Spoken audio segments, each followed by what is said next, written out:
AOC, label rouge éco-garantie, AB, Cosmé, bio, produit ou saveur de l'année, c'est un peu le bordel au rayon des labels, et d'ailleurs dans les rayons tout court. Aux côtés des labels officiels développés dès les années 60 en France, on a vu proliférer au cours des dernières années des tas de labels plus ou moins sérieux. Plus ou moins sérieux, certes, il n'empêche que toutes les études montrent que ces labels de qualité bénéficient d'une cote de confiance auprès des consommateurs supérieure à celle des grandes marques. Alors à quoi servent ces labels? Qui se cachent derrière? Et que veulent-ils réellement? C'est l'enquête de Dissia Hayat.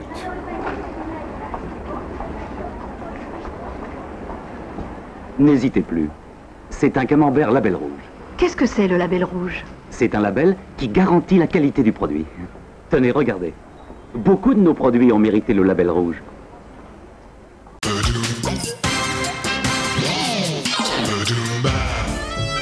Depuis toujours, le fouet de Paul Prédo a su vous offrir un goût inimitable. Oui, et depuis toujours, les marques se la jouent authentique et traditionnelle pour mieux appâter le chaland. Sauf qu'une fois en rayon, le consommateur, lui, n'est pas forcément rassuré par ce type de discours.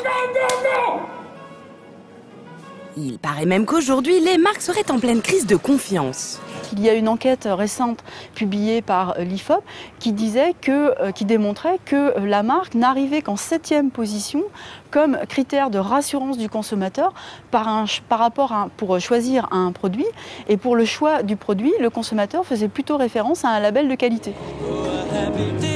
Les labels de qualité, voilà le remède miracle du marketing, la solution pour rassurer les consommateurs inquiets. Car ces labels sont certifiés par des organismes a priori indépendants des annonceurs. Bon, c'est pas la peine de s'exciter non plus, hein, le procédé existe déjà depuis longtemps. À partir des années 60-65, il y a eu un certain nombre de crises dans le domaine agricole ou alimentaire. Par exemple, en 65, des crises dans le marché de la volaille ont vu apparaître le label rouge qui a commencé à être diffusé pour garantir une certaine forme de qualité. Le label rouge est une garantie. Ça prouve que le poulet a mangé du bon grain. Ah bon? Ah oui, le label rouge, ça veut dire qu'il a été élevé dans suffisamment d'espace. Et surtout, le label rouge fait partie de la caste des labels officiels. Dans le domaine alimentaire, par exemple, il n'en existe aujourd'hui que 7, parmi lesquels l'AOC, l'appellation d'origine contrôlée, ou encore le label AB pour agriculture biologique. Mais depuis une vingtaine d'années, ces labels officiels sont concurrencés par de nouveaux venus. Faut dire qu'entre la multiplication des crises alimentaires et la mondialisation, on ne sait plus ce qu'on bouffe. C'est l'heure du repas. Bon appétit. D'où la prolifération de logos et sigles en tout genre censés certifier le discours des marques et nous rassurer pour mieux nous faire acheter. Le consommateur va choisir un produit en faisant référence à un label de qualité, mais sans forcément savoir derrière s'il s'agit d'un véritable label de qualité ou d'origine, donc un logo officiel, ou s'il s'agit d'une marque purement, une marque collective par exemple, une marque purement d'ordre marketing. Et la grande différence entre les deux, c'est le cahier des charges. Très strict pour les labels officiels et beaucoup plus souple quand il s'agit de logos privés. Attention donc aux apparences. Prenons l'exemple des labels bio, très à la mode ces temps-ci. D'un côté, le label officiel AB et de l'autre, Cosmé Bio qui a l'air tout aussi sérieux. Sauf que le logo Cosmé Bio dépend en réalité d'une association créée par des professionnels du secteur, laquelle réunit notamment des marques de cosmétiques et des distributeurs. Bref, on a déjà vu mieux en termes d'indépendance. Mais les labels non officiels les plus connus, ce sont les fameux labels de l'année. Qu'il s'agisse des saveurs ou des produits, la technique est toujours la même. Ce sont les consommateurs qui donnent leur avis et donc c'est forcément objectif. En fait, c'est pas si évident si les produits saveurs de l'année, par exemple, sont effectivement testés à l'aveugle par monsieur et madame tout le monde.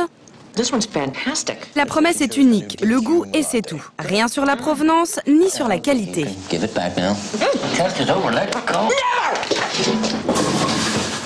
Quant à élus produits de l'année, ce sont également des consommateurs qui choisissent. Sauf que là, c'est sur un simple catalogue. Élus produits de l'année. Et sans tester. Bref, les sigles et logos sont devenus tellement nombreux qu'en faire une liste exhaustive est devenue mission impossible. Difficile aussi de détecter qui se cache derrière certains d'entre eux. Reste que, officiels ou privés, ces certifications font vendre. Mais le business des labels ne profite pas à tout le monde. Une fois que le label est apposé, ça standardise le niveau de qualité perçu et la plupart des marques apparaissent aux yeux des consommateurs comme étant de qualité équivalente.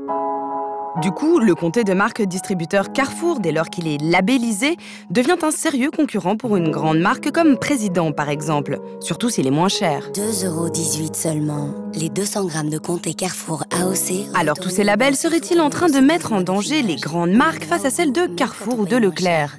Pour reprendre le cas classique de Nutella, je pense que Nutella, face à un produit distributeur, même s'il est bio, je pense que la franchise de marque fera que il y aura toujours une préférence très forte pour le produit Nutella. Okay, Abby, take a bite of the national brand spinach. Enfin, ça marche surtout pour les grandes marques qui vendent un véritable savoir-faire, une recette, un goût. Good. Now take a bite of the Meyer brand spinach. Pour les grandes marques qui vendent des produits plus basiques comme le lait, le sucre ou les épinards, le coût des labels va être plus dur à avaler. Good. Au final, les labels sont pratiquement devenus des marques à part entière. Des marques d'un nouveau genre qui sont autant d'armes à la disposition des distributeurs pour s'attaquer aux grandes marques. Et dans cette bataille, celles qui résisteront le mieux, ce sont celles qui auront réussi à se construire une solide identité. Eh ben, de marque, justement.